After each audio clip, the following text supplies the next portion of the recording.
Hello everyone, কেমন আছো সবাই? আশা করছি খুবই ভালো আছো। আজ আমি আমাদের পরিবারের বিশেষ সদস্যের জন্য তৈরি করছি লুচি, আলুর দম আর পাঁপড় ভাজা। তোমাদের অনেকের মনেই হয়তো প্রশ্ন জাগছে যে এই বিশেষ সদস্যটা কে, তা জানতে হলে অবশ্যই পুরো ভিডিওটা দেখতে হবে। শুধুমাত্র যে আমাদের কাছে বিশেষ তা নয়, তোমাদের কাছে বিশেষ। যদিও রান্না খুব একটা পারি না, তবু চেষ্টা করছি। তো যদি কোনো ভুল ত্রুটি হয়ে থাকে অবশ্যই মাফ করে দিও। প্রথমেই অল্প অল্প জল দিয়ে ময়দাটা মেখে নিলাম। মাখা প্রায় আমার কমপ্লিট। আর এদিকে যেহেতু আমাকে করতে হবে আলু দম, তো সেই জন্য আলু আর গাজর কেটে আমি সিদ্ধ করতে বসিয়ে দেবো আগে থেকে। তো চলো, যেমন ভাবনা তেমন কাজ। এইদিকে এখানে থাকুক ময়দাটা 20 মিনিট, তখনকে আমি আলু গাজরগুলো কেটে সিদ্ধ করতে বসিয়ে দিয়েছি। অবশ্যই আলুর দমটা নিরামিষ হবে, কারণ যেই বিশেষ সদস্যের জন্য আমাদের খাবারটা হচ্ছে তিনি নিরামিষ খান, আমিষ খান না। তো সেই মতো আদা নিয়ে আমরা প্রথমে ছেঁচে নিলাম। এবার আগে থেকে মেখে রাখা ময়দাটাই লেচি পাকিয়ে নেব। আমাদের বাড়ির এই বিশেষ সদস্যের জন্য প্রতিদিনই বিশেষ বিশেষ রান্না করা হয় দুপুরে।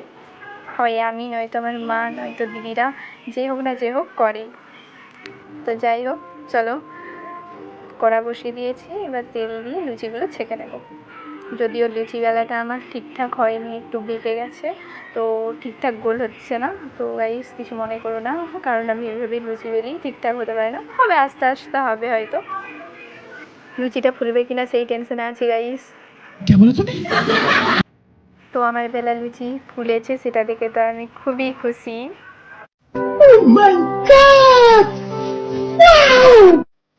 আমাদের বাড়িতে এই বিশেষ সদস্য এসেছিল প্রায় 1.5 বছর আগে। তো বিশেষ সদস্য আসার পরে আমাদের লাইফে অনেক কিছুই চেঞ্জ হয়েছে। আর তারপর থেকেই আমরা নিরামিষ খাই, আমিষ খাই না।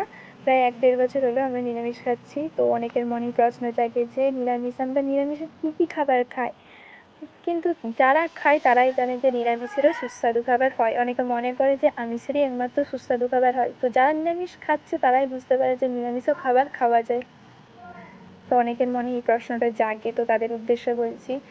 তো তৈরি করে দেখো, বাড়িতে নিজেরা তৈরি করো, তাহলেই বুঝবে যে নিরামিষ খাবারও সুস্বাদু হয়। আশা করি বুঝে গেছো আমাদের বাড়ির এই বিশেষ সদস্যটাকে। আর যদি না বুঝে থাকো তাহলে আমি তো আছি, শেষ অবধি ভিডিওটা দেখো, আর তোমাদের সাথে সেই বিশেষ সদস্যর অবশ্যই করিয়ে দেবো।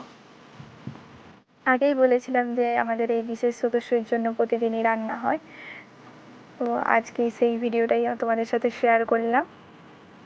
আজ রান্নাটা কমপ্লিট করতে দেরি হয়ে গেল। তো চলো, কমপ্লিট হয়ে গেছে, তো বিশেষ সদস্যের কাছে যাওয়া যাক। হচ্ছে আমাদের বাড়ির বিশেষ সদস্য আমাদের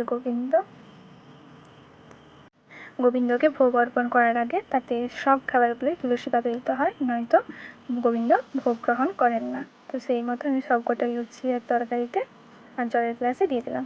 এবার হাতটা ধুয়ে দিলাম গোবিন্দের। তো এবার যা মন্ত্রতন্ত্র বলার ছিল সেগুলো বলে নিলাম।